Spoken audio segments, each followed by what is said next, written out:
There's something incredible happened the last decade. Something absolutely incredible that's never happened before in U.S. history. And a shit ton of loans were made at an extremely historic low interest rates. Lower than inflation, by a lot. And those loans are still out there, and they're still good, and they're the majority of the loans that are out there. They're like over 80% or so, or more, 90%. I can't remember what the statistic was, but it was like almost all of them. Almost all the mortgages out there were made in the last decade, and they've been at like in the 3s and 4s and some in the 2s if you got, since COVID up to 6 months ago. And those mortgages are assets. I know Robert Kiyosaki would shoot me in the head for saying that, but if you look at the U.S. economy as a whole and look at inflation charts, and if you're able to have a note out there at a 3% interest rate, I mean, you're basically making money as long as you can afford, someone else can pay that mortgage for you. That debt is an asset all in itself. And there's a strategy out there, if anyone hasn't heard of it, called Subject To. And I think it is going to be one of the biggest opportunities moving forward for investment properties. Because right now, all you're hearing is doom and gloom, right? It's just prices are high, interest rates are high, go F everybody, right? But there's a huge opportunity that most people don't know about, and a lot of investors don't know about it either. Subject To, it's a real thing. I've done it 4, 5, 6 times, something like that, and it actually works. And it's not illegal, and banks don't call the note due. And this is a strategy that Josh is going to get in real depth about, but I want you guys to really take this to heart tonight, that the future is still bright. Because there's an abundance of these loans out there that you can gobble up over the next few years. And I think if somebody made that their main strategy in life over these next few years is just to go after old mortgages and take them over, you're going to do really well. Because rents are very high and those payments are very low, and all you got to do is make that seller happy somehow. Does that make sense? No, that's okay. He'll get into it. Yeah, for the hard money lenders out there, no, it does not make sense. And we will sword fight it out later. All right, so Josh is my a partner in a few deals that I've got, and he is a Sub-2 student of Pace Morby. Pace Morby is like the biggest Sub-2 teacher out there. And yeah, if you've been living under a rock or you haven't been on YouTube in the last few years, then you should probably know who Pace Morby is. But if you don't, then yeah. And Daniel is also a Pace Morby student, and we'll actually get into that because I want to call a few people out too. But so yeah, tonight I'm going to be talking about Subject To and creative finance, seller finance in particular, and how to profit in a shifting market. As we saw from the TMO, it's really not as bad as it seems, but people tend to freak out. So this is how we're going to get around that. So what is Subject To? Subject To is an acquisition strategy or a way to buy a property by essentially taking over the existing debt on the property, right? So you're buying the property subject to the existing mortgage, meaning the seller has a mortgage in place, they make a mortgage payment every month, and you're simply taking over those mortgage payments. Oftentimes, we have situations where they're in foreclosure, so you'll bring some money to catch them up and then take over those payments. But really, that's all it is. You're just taking over existing mortgage payments, and then you become the rightful owner of the property. The deed is transferred to you, and you get title and all that great stuff. So the advantages of buying Subject To: typically, it's not going to require your own cash. Hard money lenders, you're in luck. We still need you for something sometimes. It doesn't require your own credit or credentials. You don't have to go out and apply for a loan. You don't have to do any of that stuff. So this isn't to be confused with an assumable loan. You're not assuming the loan, because assuming the loan, you're actually going and you're applying to take over the payments. In this strategy, you're just taking them over without the bank's permission. So sorry, just in case anyone's confused about that. There is a difference. Assumable, Subject To, they're different things. So what Subject To allows us to do, it really allows us to buy anything that has an existing debt. Obviously in this situation we're talking about houses or commercial real estate or properties, but you could buy a car subject to, you could buy a business subject to, you could buy anything subject to that has an existing debt on it, right? The low interest rates don't really matter. You can, like Nick was saying, you can lock into these low interest rates that we've been seeing for the last decade because you're assuming those loans while the rest of the people who are buying properties with mortgages have to be at the mercy of rising interest rates. You also oftentimes have the ability to pay full retail price, which seems odd. Why would you want to pay full retail price for a property, an investment property? But we'll get into that and we'll show you why that can be advantageous and why it will still cash flow.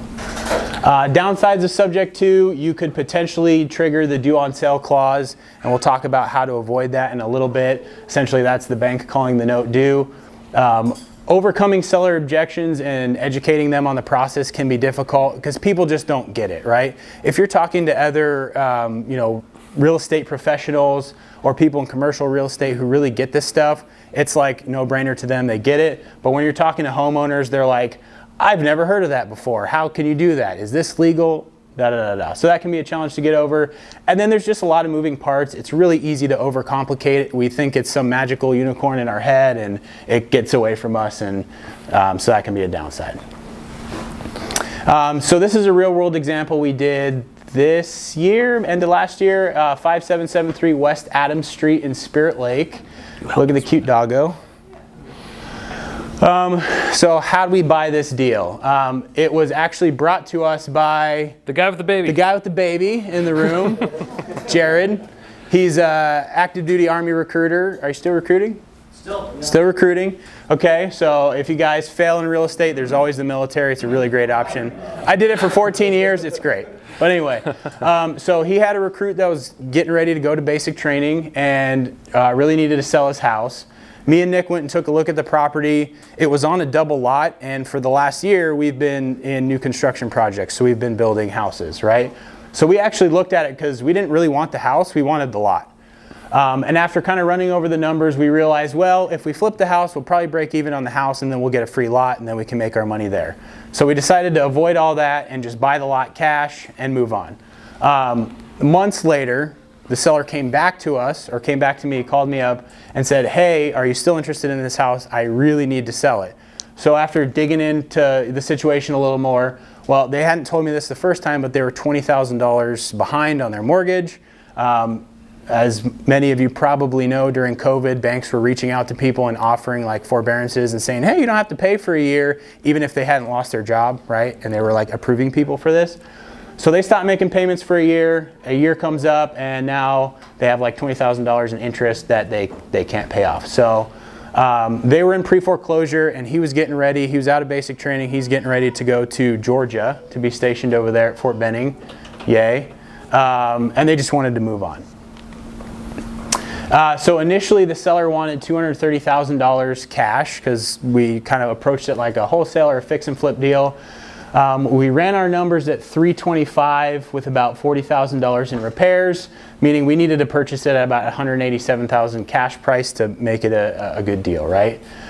What we did instead, since the seller owed $200,000, is we offered to buy the property subject to.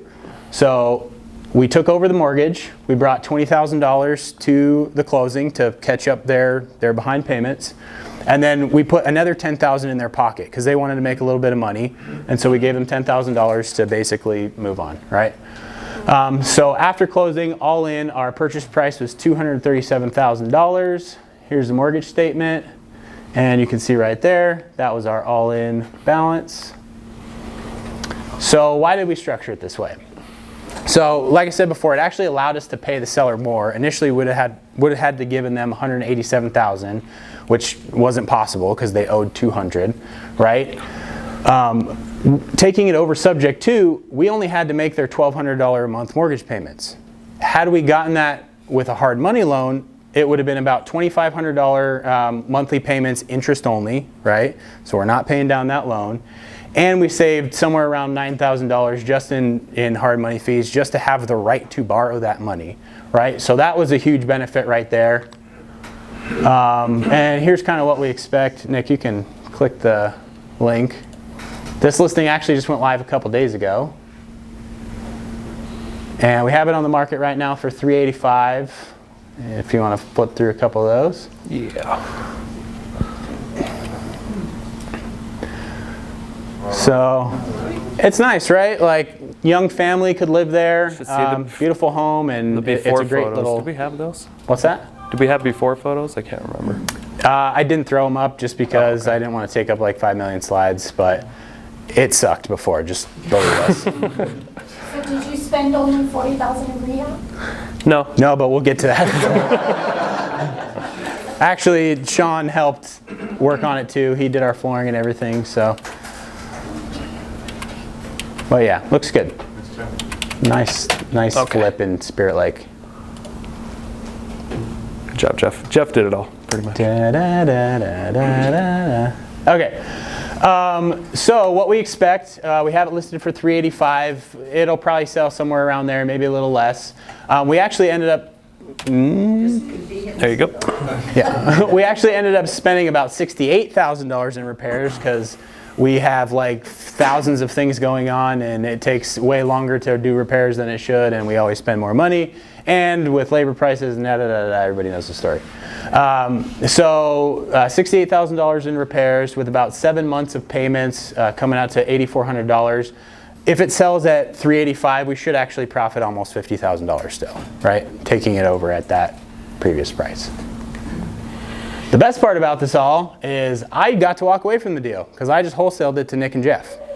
So I was done. All I did was get it under contract. I wrote up the contract subject to, did all the things, and then I walked away. And here's the mortgage statement. Made a quick $6,200. Not the biggest wholesale fee, but who's not going to take a $6,200 payday right now? Right? Okay. So the risks and how to avoid them. What are the risks of the deal? Let's say we got into this deal and it didn't end up going our way, working out as a flip, right? How do we minimize our risk when we take something over like this? So anytime you analyze any deal, you want to analyze for the worst case scenario, right? In case the world falls apart like it is now and everything goes bad, right? Which typically is keeping it as a long-term rental, right? We have a lot of strategies in real estate to make a lot of money. Long-term rentals really aren't the sexiest, but they're the most proven, I think, and that's kind of like the last strategy you're going to go with if things go bad. So, keeping with the worst case scenario, let's say we borrowed that $68,000 in repairs, right? And we got it from a private lender. They put it in second position. And let's say we give them a 10% return, which is $6,000 a year on 60. And we make interest-only payments to them indefinitely, forever, right? First off, that's $500 a month. First off, if you're a lender in here, would you lend somebody $60,000 for a 10% return backed by a promissory note, deed of trust, lender's policy, all that, and know that they're only going to make interest-only payments to you forever and ever? Would you lend that right now? Yeah? I know he would. He's like, hell yeah. So get his name. So let's say we're in that scenario, right? Well, here's Rent-A-Meter, a tool we use to kind of get an idea of the market rents. So Spirit Lake, pretty similar to everywhere else around, right? We got $19.75 for the average and median price for a rental of that size. So with that rent rate, you got $1,200 a month that you're paying on that person's mortgage, right? And usually you're going to have a servicing company or somebody in the middle who's going to make those payments to them for you. And then you're going to be paying that private money lender the $500 a month. So you're at $1,700 a month about, right? You're still going to cash flow $200 give or take, or after fees, maybe you cash flow nothing, but you still own the property. You get to depreciate it against your taxes, which means your tax bill comes down, right? And eventually, you're probably going to cash flow on that as the renter pays down your mortgage, right? And at some point, you can refi out of that when interest rates get better and pay off that 60 and call that lender up and say, hey, you know what? I'm just going to pay this off. Does that make sense to everybody? Or at least some sense? Okay. So if you were going to cash flow on it, would you buy that deal today? Anybody? Yeah? Okay. I would. I'm just saying. Another risk. So we talked a little bit earlier about the due on sale clause. So due on sale clause, like I said, is a clause that I don't know any lender who doesn't have it in place, but it's basically a clause saying that if you sell the property, the entire note is due upon the sale of that property. So it's due now.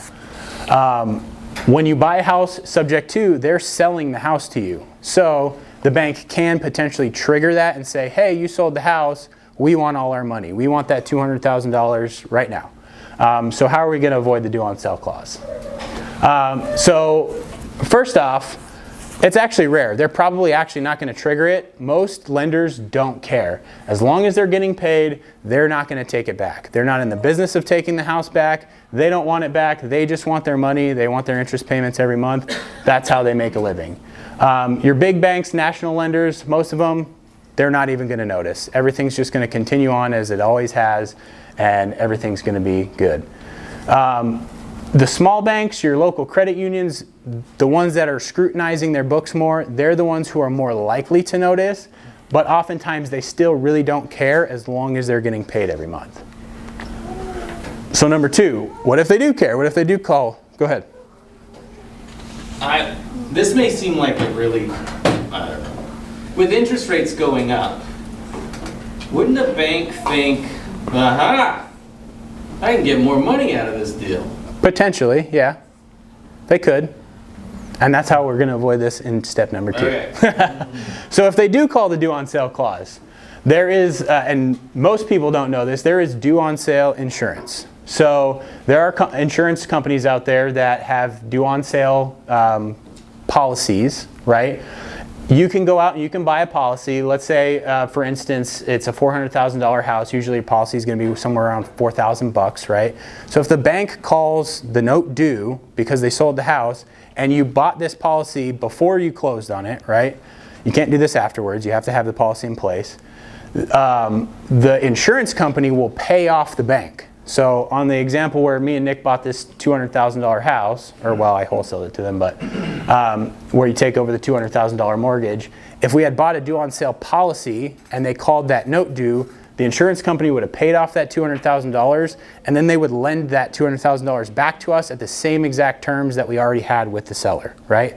So there's no difference. You're going to be making the same exact payment. Now you're just paying off the insurance company until that $200,000 note is paid off, right? Does that make sense to everybody? And if I can just sort of say, this is probably a really good strategy for those who are intending to keep this as a long-term rental.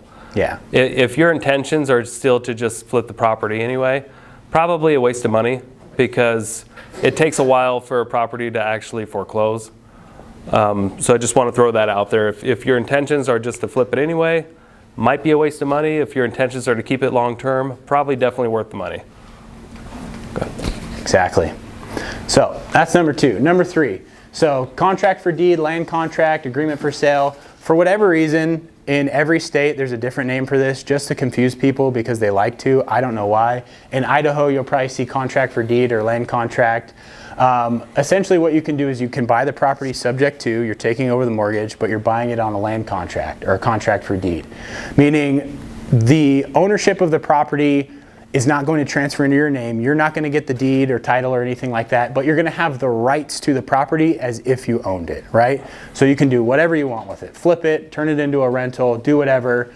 But until that note is finally paid off, the seller is still going to technically be the owner of the property.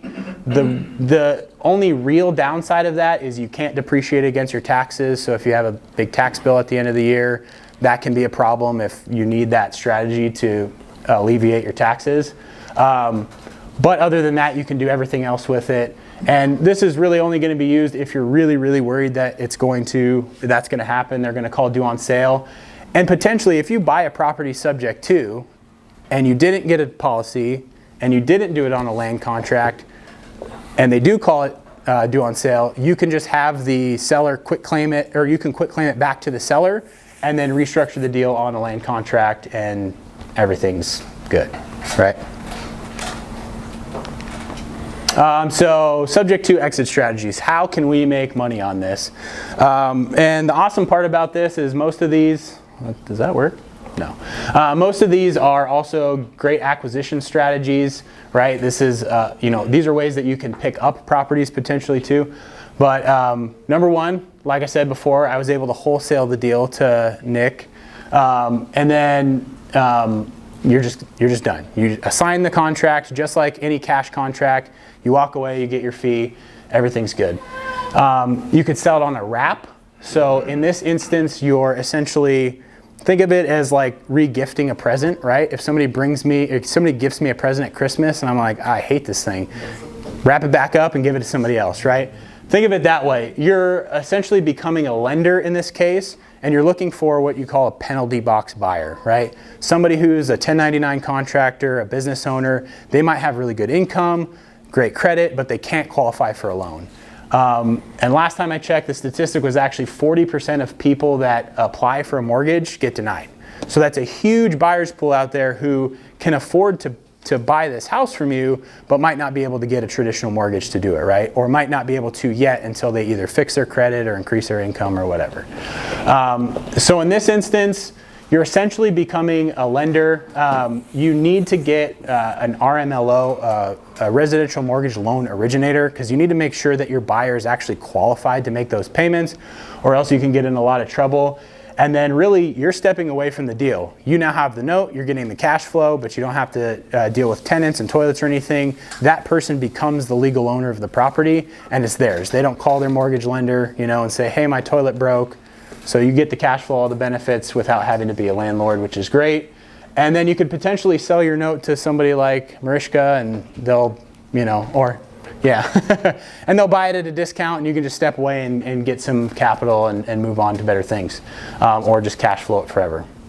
Third one is a lease option. Basically the same thing as a wrap, except you're still the landlord. You're putting a tenant in there on a lease, and then you're giving them an option to buy the property from you in 3 to 5 years, however you want to set that up. Typically they're going to come with a down payment, and same with the wrap buyer. The wrap buyer will come and bring you $10,000 or $15,000, and then you'll finance them the property and make the difference between what you're paying, in our case $1,700, and whatever the rent rate is. And then when they buy the house, they cash you out. Same with the lease option, but you're still the landlord. You still own the property. They're just leasing it from you until they're ready to buy it in 3 to 5 years. Nice thing about lease options too is I think only like 30% of people ever actually execute their option to buy the property. So most of the time they're either going to say, hey, I need more time, I need to extend my lease, or they're just going to say, actually, we found a better property, I can get a mortgage now, I want to buy this one over here. So you can just do it again, over and over and over. You can flip or subtail, taking the sub-2 retail, which is what Nick and Jeff did on Adams. You could SUR, which is basically the BRRRR, right? But you bought it subject to, put a renter in there, refinance it. I don't know why you'd want to do that right now, but you can if you're silly. And then you got vacation rental, Airbnb, and a bunch of different things. It'd probably take me hours to go through all this if I hit them all. I did the SUR method last year and it worked awesome. Yeah, when interest rates were low. Yes. But yeah, that is a possibility too, right? It could go down to 1% at some point. Yeah. Could this month. So differences between sub-2 and seller finance. You guys might have heard of seller finance before. In a subject to deal, we're taking over the existing debt. In a seller finance deal, typically they own the property free and clear, and they're financing you the debt. So you're just paying them an interest rate and a monthly payment as if they were the bank, right? Very similar, but typically sub-2, when you're talking to sellers and people who want to sell to you on sub-2, there's some sort of financial pain. Like I mentioned with Adams, they were in pre-foreclosure. I'm working with a lady in Cote right now who's like knocking on the doorsteps of foreclosure. I was actually at an appointment with her today, trying to figure out when that's happening, and really her last option right now is to refinance, and she's on her 4th attempt. So if she can't refinance that property, she's going to lose it. And it sucks because she's lived there for 20 years and her husband essentially passed away in the house. But if she can't get that done, the only thing that's going to prevent a foreclosure is her selling the house. And then, we can be there to help alleviate that and make it make sense for her. Maybe it goes cash, maybe she'll want to do subject to. either way. With seller finance, there's almost never financial pain. They own the house free and clear. They have a ton of equity. They can just do whatever they want with it. But they want more money, right? They want to get full retail price for the house. So that's why they would sell. And then a quick note on hybrids. You can actually do a hybrid of subject to and seller finance. So it's used when the seller does have an existing debt, but maybe they have a lot of equity. You can take over the mortgage subject to and then have the seller create a note and finance you their equity. So we've done this where we'll bring a down payment, we'll give them a small down payment on their equity, they'll finance us the equity, we pay them a couple $100 every month on that, and then we pay the mortgage, and we do our exit, and we cash flow the remainder, right? Real world example for seller finance. So this is 906 South 19th Street in Newcastle, Indiana. This is a deal that I'm doing right now. How'd I buy this deal? So the seller actually was a lead from networking I do with people all across the country. John's his name, he's a vet. He was actually burned by a newbie wholesaler. Wholesaler got him under contract, promised to close on the house, literally backed out like the day before closing, right? This caused John to lose earnest money that he already deposited on another property. So he lost thousands of dollars in earnest money, lost the house because he was going to use the proceeds of that sale to buy this new property, right? Not only that, was he just really needed to get out of town. He's a disabled vet. He was missing both of his legs. It snows really bad in Indiana where he's at, so it was hard for him to get around, and he just wanted to be gone, right? So on top of all of that, I started talking to him in February of this year. They just recently had a huge snowstorm at the time. His truck broke down in the snowstorm. He had to leave it there, and it got impounded. So he was really hurting. So what was the solution? It wasn't a market I was super familiar with, so I wasn't very confident in my numbers, right? So my strategy initially looking at this is like, all right, I'm going to wholesale it, but I really don't want to put him in a bad situation like he just got out of with this other wholesaler, right? So what can I do to solve his problem, solve his pain, and make it a win-win for everybody? So in order to mitigate those risks, I knew John actually owned the property free and clear. So I offered him seller financing. He wanted $55,000 in cash. I ended up offering him, let me take a step back. Yeah, so he wanted $55,000 in cash. I thought the ARV might be 120 maybe, but I wasn't super confident on my numbers, and I wasn't really sure what like renovation costs were going to be in that area, and da-da-da-da. So it was a little risky. So to mitigate that, I said, how about we give you $40,000? You seller finance us the $40,000. I'll give you the $4,000 you need to get your truck out of impound and get it fixed, and then we'll move on from there. So gave him $4,000. He financed $36,000 to me at 0% interest. To make it better for him and make sure he was getting some money to be able to move on with his life, we just amortized it over 5 years. That was it. No payments for the first 3 months. So after I closed on it, I could figure out my exit. I had 3 months to do that, and I didn't have to pay him a dime. So amortized over 5 years, that would mean I'd have to pay John $600 a month or $7,200 a year. Rents in the area were averaging around $1,000 for that size house. So worst case scenario is I just put a renter in it and cash flow it a little bit until I can figure something else out, right? The next hurdle. So once that was all taken care of, we're getting ready to close, and John comes to me and says, hey Josh, I need money for moving, because I can't leave this house unless I have some cash. I spent my $4,000 on my truck and I'm broke. So what I decided to do in that situation was we already ran our numbers, we got a contractor in there, we got an idea of what it was going to take to fix up. It was actually in really good shape. He was a smoker, so he smoked in the house, so we had to do some smoke remediation, get that smoke smell out, replace the carpets, do a couple other things, but it was only going to cost us about $5,000 to do all of that to be able to get a renter in there, right? So what I did is I went and found a transactional lender, essentially somebody who will lend me a small amount of money for like a flat fee. In this case, I needed to borrow $12,000, so we borrowed the $12,000. And I said, hey, I'll pay you back $5,000 when I exit and sell this house, right? Which means I'd have to pay them back a total of $17,000. When I closed, I paid off the entire first year of the note, so I paid John $7,000, and I said, this should be enough for you to be able to move and get out, which he did. He was super grateful for. And then we put the other $5,000 of the 12 into the repairs. Nick, you want to hit that?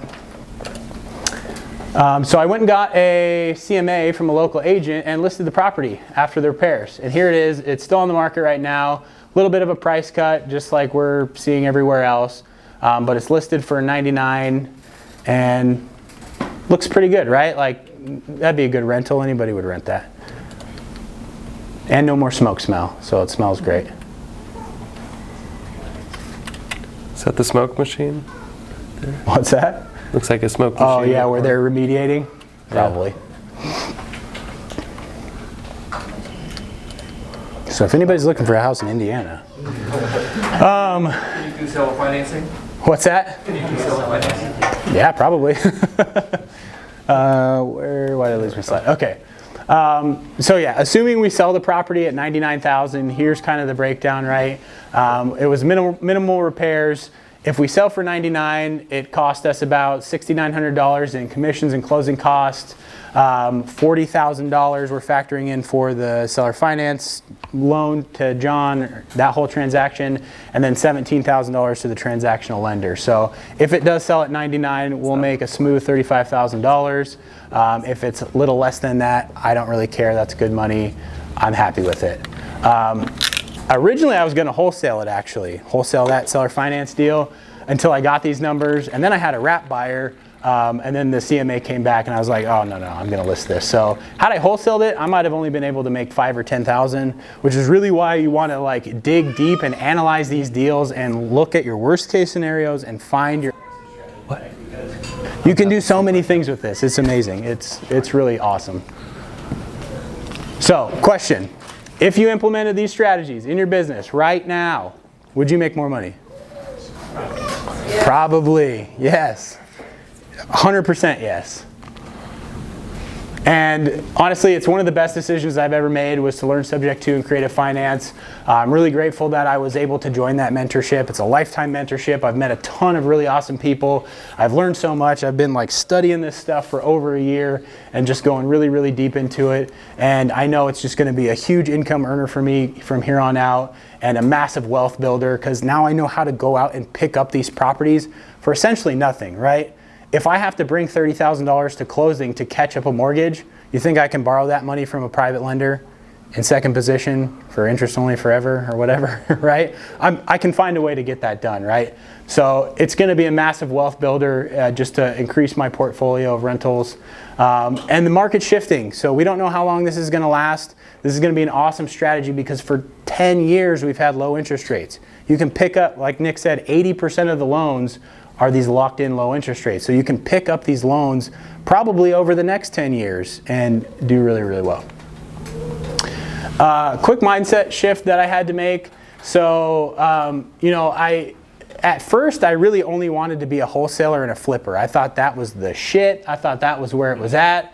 And I really had to shift my mindset into becoming like a deal maker, right? I had to become a more well-rounded investor altogether and just really be able to analyze these deals and think a little critically, right? And put this together. I truly believe that no matter what the deal is, doesn't matter how skinny the deal is or what, right? You can make money off this strategy if you take your time, underwrite these deals, with creative finance and then find the right exit. Doesn't matter what the deal is. It doesn't matter if they have it listed and it's the highest price on the block. As long as the seller is willing to accept your terms, you can make money off of this strategy.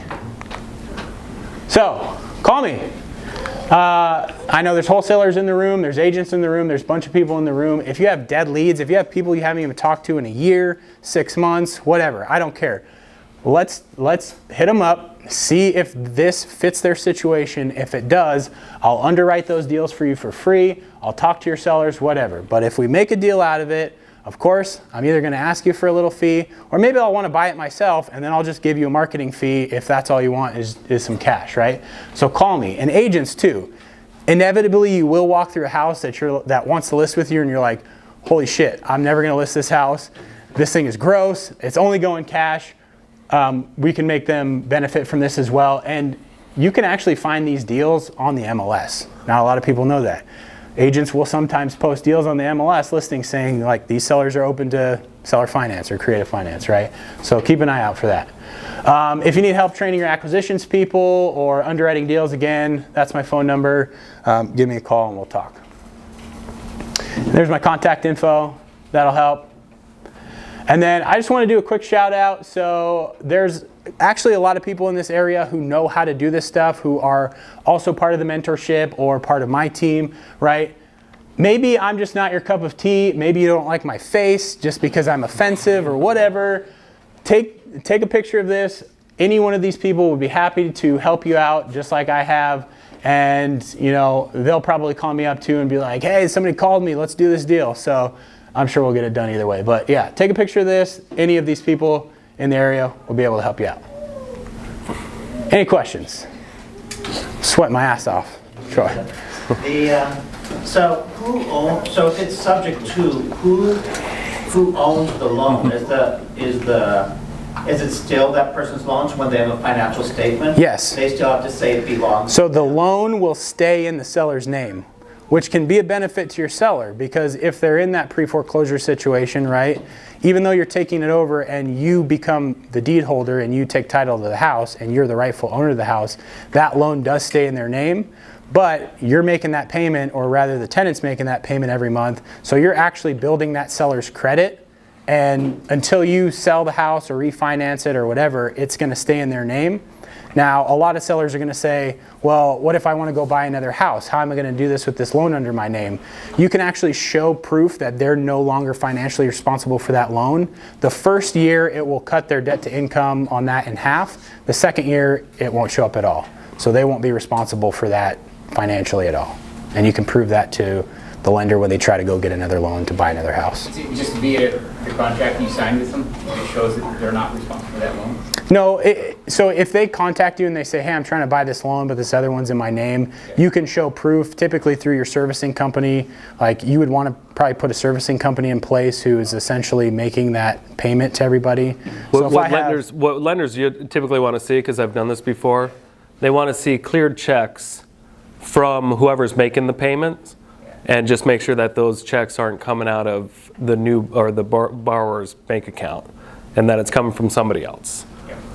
I don't know, Mark, have you ever had to do that? I haven't had to do that. So. Yeah, it's not very common, but it is a way to get the borrower's debt to income higher and wipe that debt off of there like it doesn't exist. Well, it's consistent, like if they have auto loans, they co-sign for the kids, or student loans, if they show the kids made 12 months of payments from the kids' account, on a shared account, then yeah, we eliminate that from the debt to income ratio. So I would imagine it might be the same, but I've never encountered it. Yeah. And typically, if you do have that servicing company in place, they can prove that, like, yeah, the tenant makes a payment, and then we send it out to the mortgage, and then we send this bit out to the private money lender if you borrowed money on it, or whatever, however that's structured.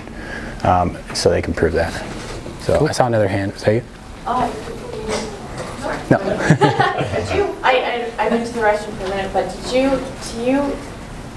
who writes up these contracts, or do you buy them, or did you get these kind of information for like doing these contracts and stuff through your mentorship, or? Yeah, so I learned how to write up the contract through the mentorship.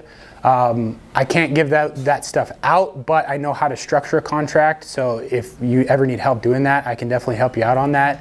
Otherwise, you just have to contact a real estate attorney who's knowledgeable and just say, hey, this is what I'm trying to do. Can you write this for me? And most of them are going to know what you're talking about, unless they're not very bright, then just go find another one, right? But they'll be able to do that for you, or I can help you with it. And there's actually a small section in our realtor forms on the seller financing addendum that they have.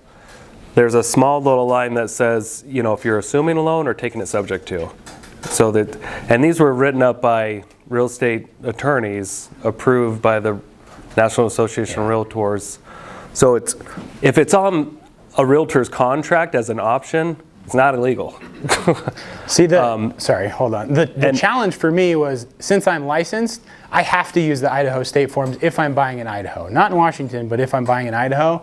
So I have to make sure that the Idaho forms are, structured correctly to have the right things in them. So like, let's say I sell it on a wrap, right, and they default. I need to make sure that I can foreclose on the house, not the bank.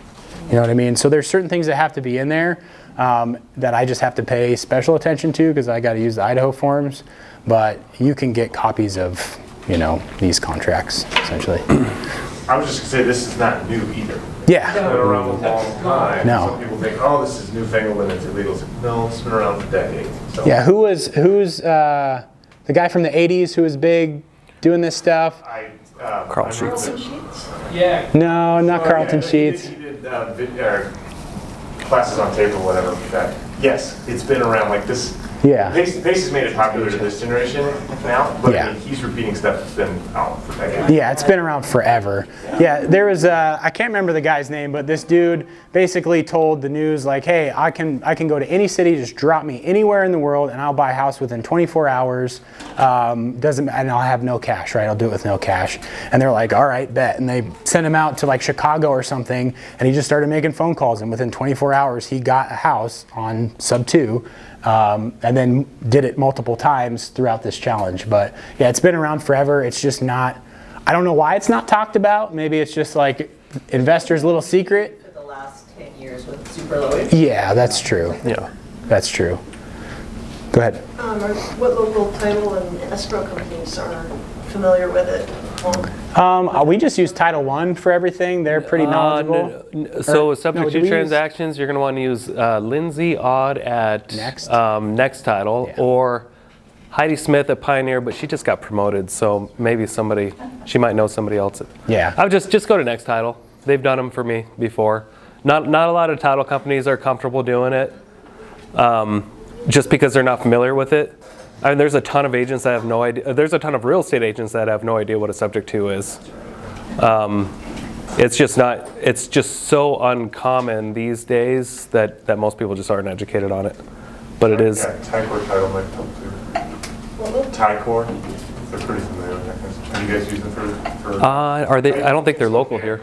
Okay. Yeah, sorry, in Spokane if you need it. And then there's attorneys like Robert Rowley out of Spokane. He'll close escrow and subject to deals if he can't find a title company to do it. An attorney will do it. And also, just in case you're wondering in your mind, like, why would a seller ever do this? Has anyone been thinking this whole presentation? Yeah, I'll give you a few examples if you want to hear some examples of how I was able to do it a few times. Okay, so the first time. Joe and I bought a property in Post Falls that you can tell the story a little bit about it if you want. She's like, nah. You remember, Ivy? I remember. So I was a bright and shiny new hungry agent, and I got the notice of default list from a title company, and I would just call it and got a hold of this couple, and they were about to be foreclosed on, and I told Nick about the deal, and he's like, "Don't bother me, I'm busy." And then a day later or something, I called him again about it. He's like, "Oh, that's a great deal." I'm like, "Where were you yesterday?" So anyway, it was a real last minute thing. We had just a couple days to do our due diligence and save these people from foreclosure. They were getting foreclosed on within 4 business days, or something like that. So this was one of the only strategies that you can actually acquire a property that quickly to save somebody from foreclosure, because we're not going to get a loan on the property that fast. You're not even going to get a hard money loan that fast. You're not even going to be able to call your parents that quick and ask them for the cash sometimes. But all you need to do is you need to call title company or go to a title company's website. They have quick claim deeds on there. Get a quick claim deed, fill it out properly. Go to the county, research the deed, make sure that there aren't any other liens attached to the property. I mean, there's still a lot of homework involved, and you got to act quickly. But it's as simple as just getting them to sign off on a quick claim deed, get all their mortgage information, reinstate their loan if they're in foreclosure, and the property's basically yours. There are other technicalities like long-term servicing. What if the service provider changes from Chase Bank to Bank of America or somebody like that, and you got to have their information long-term, like their name, social security numbers. You got to make sure that the mailing address is going to you and not to them. You want to make sure you have their login account information. So there is a little bit more involved, but it's still a great way to act quickly and acquire a property legally very fast. Yeah. But 3 months ago, you talked about, I don't know, you and Tyler, you got the escrow check back and was in the seller's name. How'd you solve that? Yeah, so that was an unusual issue that we weren't expecting. So you know, when anybody ever make mortgage payments throughout the year and then all of a sudden they get this cool check back because they were overpaying on their escrow for the year? We got one of those, only it wasn't in our name. It was in the previous seller's name from 3 years ago. But we took a chance. We just took it down to the bank, deposited it into our business account. It cleared, and and we've had the money for months, and we spent it, of course. So it wasn't an issue, but we thought, oh, this could be an issue. We got to call some people and be like, hey, can you deposit a check for us and then give it to us? Didn't even have to do that. But yeah. Just one word of caution. If you're trying to do subject to in the state of Washington, there are some other laws you have to pay attention to. You want a good real estate attorney to close it to keep you out of trouble. Yeah. And just so you know, we did, like, on a couple of the transactions that I did where it was a last minute deal, we actually had a title company properly close it afterwards. But at least we had a good cloud on title, where we basically, like, we went to the county and recorded the title ourselves, got the loan reinstated, and then I had to have a title company afterwards kind of do a proper closing, check all the boxes, provide title insurance subject to the existing mortgage staying in place. That's why they call it subject to, by the way, because the title is transferred, but it's subject to this existing loan. Does that make sense? That's why they call it that. So that was one example. Real quick, to go back to that question of, like, why would a seller want to do this? Why would a seller want to sell you their house 70% or 60 cents on the dollar for cash, right? Because they want to get rid of it. So we're not talking to people typically who, have all the money in the world and they have no financial pain. Like I was saying before, sub 2 is almost always, they have a financial pain. So foreclosures are a common issue. Maybe it's a divorce or a tax situation or whatever. They have some sort of financial pain, and the house is more of a headache to them than the money is worth, right? It's the same exact reason why you go in and say, hey, your house is worth $400,000 fixed up, but I'll give you $150 for it. And they're like, let's do the deal. We just bought a house in Cote County for $100,000 today. Mm-hmm. Where can you find those? Not on the market. No, because she was in pain and she needed help. And $100,000 was her, dollar amount where she was like, I can let it go for this and it will solve my problem and everything's good to go. You got to solve the problem. That's what it was. Exactly. Yeah. You got to solve the problem. If they don't have a problem to solve, hang up the phone and find somebody who has a problem that you need to solve, right? Because or refer them to an agent and get a fee. You know what I mean? If you're an agent. Or a marketing fee if you're not. I bought a property about a year ago from my ex-wife's sister-in-law, or sister. My ex-sister-in-law. Still on good terms. And she just they called out of the blue because I convinced them to keep their starter home when they went to go purchase their next big house. They were going to sell that and use the cash to buy their next house. And I said, hey, did you ever think about just keeping this little house as a rental? Your mortgage on it was, I can't remember on the time, it was like $500.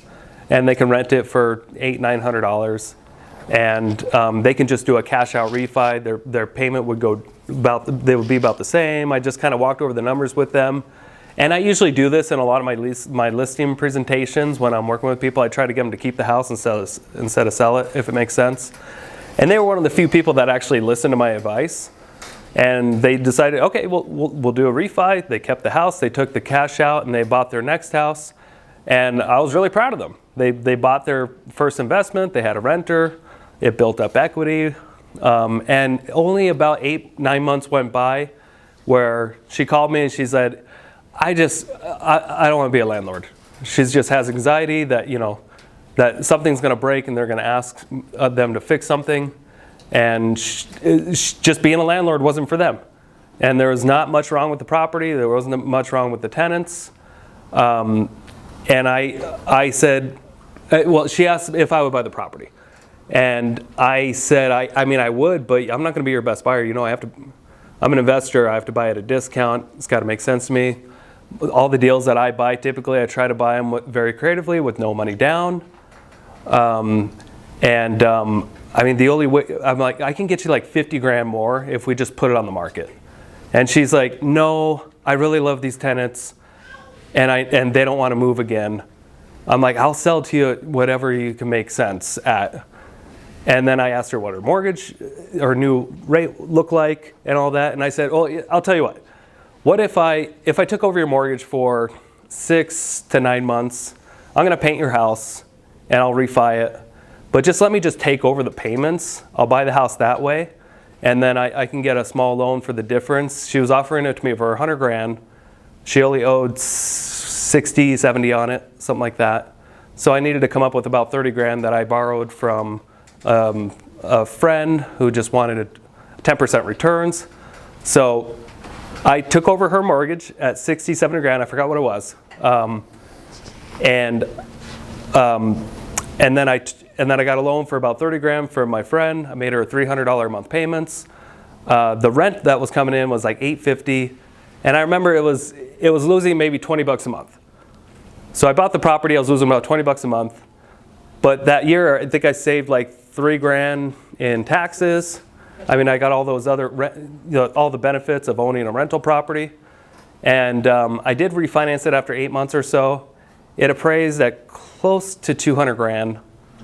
All I did, I put 5 grand of painting the outside, just made it look a little bit better. Never touched the inside. I never raised the rents on the tenants. That was something that she asked me to do, and I honored that. And I told her I would never kick them out as long as they paid rent. I'm not going to raise the rent. I'm like, as long as the mortgage is going to cover it. That was my agreement with her. And that was the pain on her. She didn't want these tenants to be kicked out or have their rent raised. And that's how I told her this is how I'd be able to make it work. And it worked like that. And I was able to refinance it. I paid off my other friend. I even got cash back. I can't remember how much I got. 30, 40 grand back, tax-free, and the house is cash flowing. So that was where the seller had a problem, where she didn't want to put the house on the market because she knew that the tenants might get displaced again. And a lot of sellers act on emotions. A lot of buyers act on emotions. And as long as you can solve their emotional issues, you can usually work out a good deal. Yeah. Does that make sense? Yeah. Two real quick examples too. Has anybody here ever tried to get a mortgage and get denied? Anybody? Yeah, me too.